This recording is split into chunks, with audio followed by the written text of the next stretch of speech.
Hi, my name's Grace. People ask, what is the work? And why would anyone do it? Why do you like it?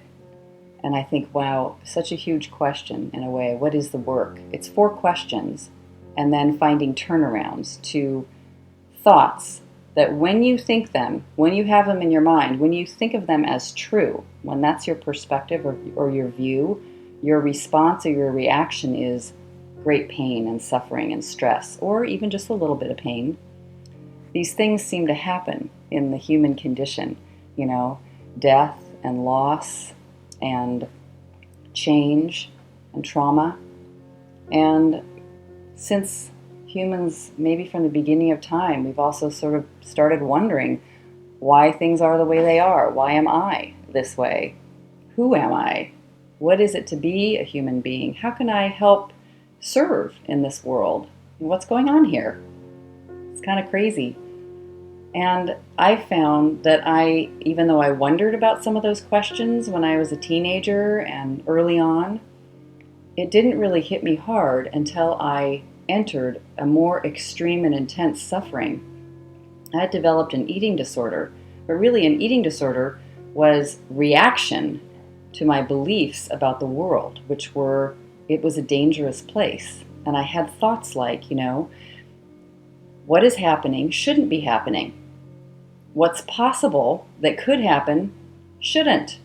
I shouldn't have to experience this. It was like I was a, nervous chicken running around with their head cut off, The sky is falling, the sky is falling. That was the feeling inside of me most of the time. And my life seemed to operate around trying to get comfortable and stay comfortable. And with this great caution about, don't go there because that's not a good place over there. Let's try to stay where we're safe. You have to believe in a lack of safety. You have to believe that there's something to be frightened of and that things are wrong and could go wrong. And it's a hard way to be, and it's also not unusual. It's very much a part of humanity.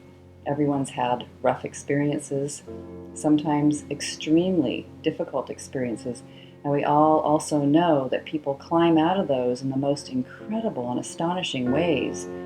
They can turn their suffering into something that is accepting and loving and kind, or like where they move from that point forward is someplace completely different. So I had done lots of therapy. I had been in the hospital at one point for my eating disorder. I dropped out of college. I felt like a failure in many instances. And a lot of people gave great wisdom for me along the path that really, really helped. I read books. I had mentors. I was in a therapy group. And I began to understand much more about my condition and then how I was reacting to the world. One big giant reaction most of the time. And then I came across Byron Katie's work. It was after I was in graduate school for behavioral science. Of course, I was so interested in human behavior, I just couldn't get enough of studying it.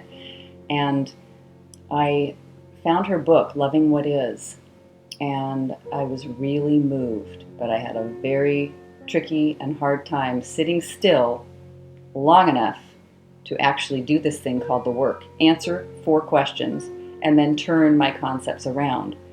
I almost realized at the time, the first question is it true? Is it true what you believe? And you can answer yes, you can answer no. But the way I felt about myself was almost like I'm not capable of answering that question. I don't know. That's my problem. It's like I didn't even have any sort of sense of self within that could just be the final answer, that could give the final answer, what I thought at the time. When I went to her 9-day school, I realized somewhere in the process of doing the work for several days in a row, oh, Byron Katie is talking about something that other people have also discovered in the past. Really significant spiritual teachers, great philosophers and mentors about inquiring into the conditions that we think of as horrifying or terrible or traumatic. We're not denying that those things have happened, but you realize that there is great freedom in understanding our own view and perspective of that.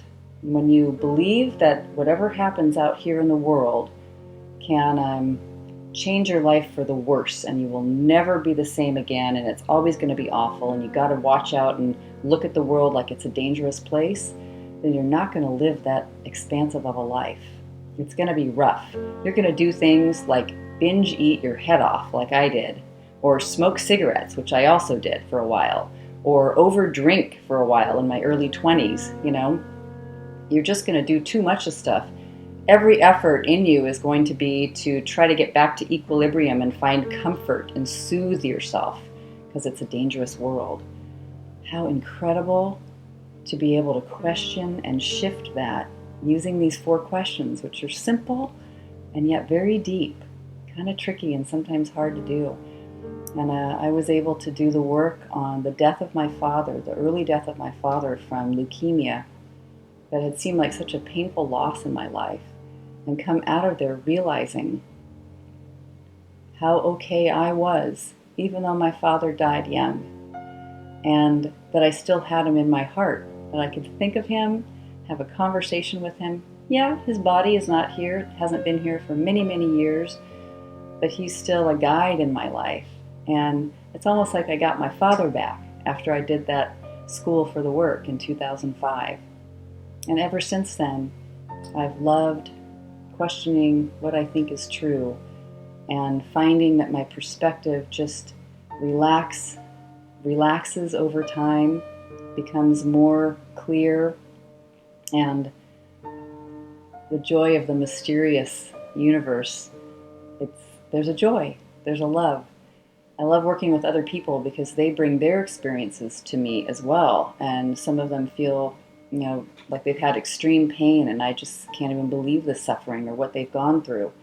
But what we notice every time is, as you ask these questions and kind of incorporate them into your daily life, the suffering is what stops. You can't change what's happened, but the repetitive, intense suffering, the experience of that something can't be fixed or can never be loved or you can never find comfort, is just over. It's amazing to relax. It's an amazing experience to not have so much anxiety, to be able to sleep well, to never ever crave too much food or too much of anything, to just feel enoughness in life and to keep moving with what's happening. So the greatest gift and the greatest experience, actually, probably I've ever known. And I love doing the work with people.